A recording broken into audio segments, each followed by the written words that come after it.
साथियों नमस्कार, जय हिंद। मैं प्रदीप टमटा अल्मोड़ा फितौड़ा का संसदीय क्षेत्र से कांग्रेस का प्रत्याशी हूँ।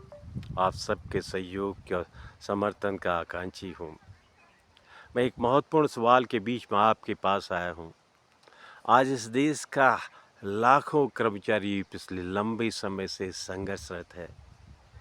बीजेपी सरकार ने उन लाखों कर्मचारियों को, जिन्होंने अपनी ज़िंदगी भर की पूरी ताकत से, अपनी मेहनत से देश और राज्य की सेवा की थी, उसकी वो पुरानी पेंशन स्कीम जो उसको भरोसा दिलाती थी कि रिटायरमेंट के बाद, सेवानिवृत्ति के बाद भी राज्य उनके साथ पीछे से खड़ा रहेगा, समर्थन में खड़ेगा, कष्ट अगर किसी शहर से होगा तो राज्य उसके साथ रहेगा।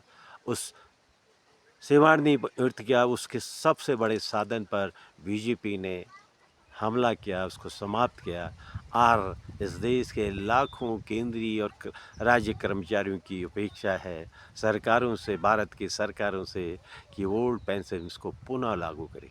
कितनी विडंबना है कि एक ओल्ड स्कीम, पेंशन स्कीम के इतिहास आज से नहीं है। ब्रिटिश साम्राज्य में भी जो औपनिवेशिक शासन था, उसने भी अपने कर्मचारियों के लिए सेवानिवृत्ति के बाद पेंशन की योजना शुरू की थी।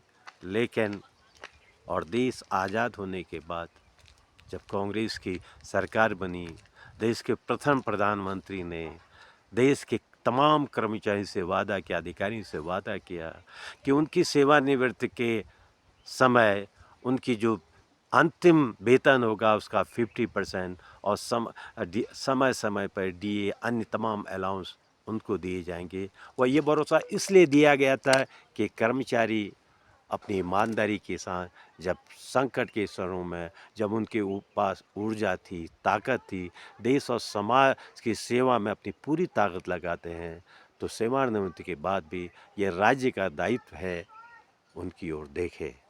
इसलिए मैं लाखों कर्मचारी उसके आंदोलन के साथ भी हूँ और भरोसा दिलाता हूँ। कांग्रेस ने वादा भी किया, विभिन्न राज्यों में जहाँ जहाँ कांग्रेस की सरकारें थीं, उन्होंने पुरानी पेंशन पद्धति को पुनः लागू किया और 2024 में देश में आपका सहयोग मिलेगा, आपका आशीर्वाद मिलेगा। इंडिया गठबंधन की और कांग्रेस की सरकार बनेगी तो हम ओल्ड पेंशन स्कीम को पुनः लागू करेंगे। मैं प्रदीप टमटा आप सबसे ये वादा करता हूँ, आइए कांग्रेस के हाथों को मजबूत कीजिए। मैं तमाम अल्मोड़ा संसदीय क्षेत्र के कर्मचारियों, अधिकारियों से अनुरोध करता हूँ, आएँ इस कांग्रेस के अपने साथी को, संघर्ष के सहयोगी साथी को, मैं हमेशा जन आंदोलन में आपके साथ खड़ा रहा हूँ, हमारा समर्थन कीजिए। जय हिंद, जय भारत।